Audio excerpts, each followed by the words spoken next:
More than 60 years after the adoption of the Universal Declaration of Human Rights, ensuring respect for human rights continues to be a struggle. For many people around the world, across all continents, enjoying fundamental freedoms, a life free from violence, and access to education, food and water are not a given. Human rights defenders play a key role in the promotion and protection of human rights. They work to raise awareness of human rights, monitor and document violations, and bring cases to court, often at the peril of their own lives. A human rights defender can be a Rwandan peace activist or a US domestic violence advocate, a Russian journalist or a lawyer in Argentina. Margaret Sekagia, the United Nations Special Rapporteur on Human Rights Defenders, has found that the daily lives of defenders are affected by threats, intimidation, arrests, detention and harassment because of their peaceful work for the promotion, protection and implementation of human rights. Because defenders need to be better equipped to defend themselves and the precious work they do for others, and because sometimes acting at the domestic level simply isn't enough, there is a need to provide capacity building to human rights defenders who wish to have their voice heard at the international or regional level. International Service for Human Rights was created in 1984 with the purpose of supporting national human rights defenders in their daily work. They are expert in promoting and protecting human rights in their national context, but there's an added dimension to their work through the UN human rights mechanism, and we are providing them with access to those mechanisms, to a full understanding of how they operate and how they as human rights defenders can better engage with these mechanisms. And we do that to some extent in their home countries, but most commonly here in Geneva. That has an added value that they can actually travel here and meet the UN staff and the UN personnel that actually work on these mechanisms and engage directly with the players here and get a hands-on experience and fully understand how they operate. And we, as the International Service for Human Rights, continue in contact with them and help them in their pursuit of engaging effectively with the UN system. Using the UN system for the promotion and protection of human rights should never be a goal in itself. Rather, it can complement the efforts and the work that human rights defenders are already undertaking at the national level in their domestic context. One element of the strategy to improve the human rights situation in a given context can be to exert pressure on the government, and using the UN system can assist human rights defenders in those efforts. Engaging with the UN system also allows human rights defenders to learn from the experiences of others. In this way, they can adapt or change and improve their own strategies for how they undertake their work. ISHR provides defenders with the necessary training, information products and strategic advice to choose those opportunities and to take the strategic decisions of when and how to engage with the UN system. ISHR training is not only in Geneva, but we also organize training at regional and national level.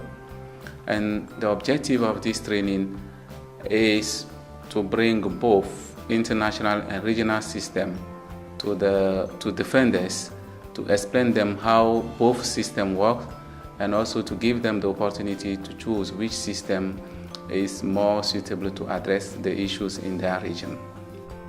The advantage of our training at national and regional level is that we try really to adapt this training on the need of defenders at the national level, and we don't have any specific agenda on this kind of training at the regional level. It's sometimes the defenders themselves who request this training and based on their need. So what we try to do is to bring the international and regional system and to try to see how their specific needs can be addressed through using this international and regional system.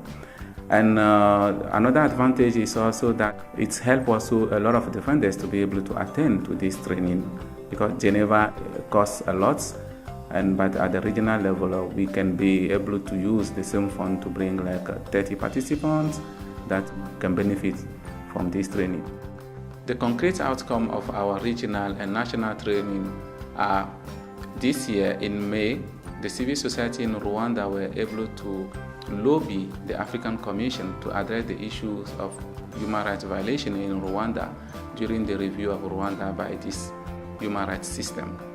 In December 2009, the civil society in DRC were able also to actively participate to the examination of their country by the UPR mechanism.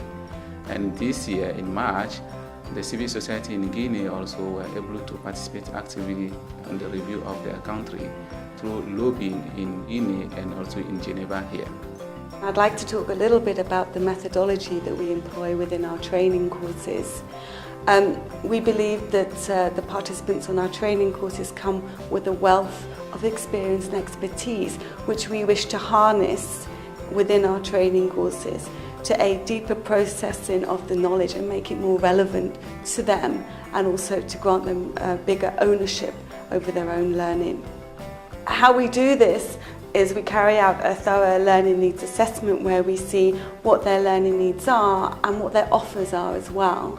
So, for example, the participants can deliver testimonies on their own experiences of engaging with the UN system and their work in human rights. We also use simulations and role plays and case studies in order to facilitate a more interactive learning. We also want our participants who are on our training courses to employ the same methodology in order to cascade their learning when they go back to their areas of work. So I've conducted train the trainer courses, basically interactive methodologies, how to plan, how to evaluate the participants' skills and needs, and how to monitor and evaluate their progress as well. In our training courses, we have participants from all over the world: Africa, Asia, Latin America, Eastern Europe and Western Europe. Our selection process is based on very strict criteria. First of all, participants need to be working for NGOs who use the international human rights system or who are at least willing to use it. Also, our participants have to be at least in the middle management of their organizations, since there are some decisions which need to be taken in terms of follow-up and implementing the acquired knowledge. ISHR has trained more than 300 human rights defenders from all parts of the world over the past 3 years. We've seen how they've successfully engaged with the UN human rights system by submitting information to the treaty bodies, the Universal Periodic Review, and engaging with the special procedures. We've also seen how they've integrated international human rights law and recommendations from the UN into their work at the national level. After the trainings, ISHR has engaged in follow-up activities with a number of participants. This has included additional trainings at the national level. We've also been able to develop sustained long-term partnerships with a number of former participants.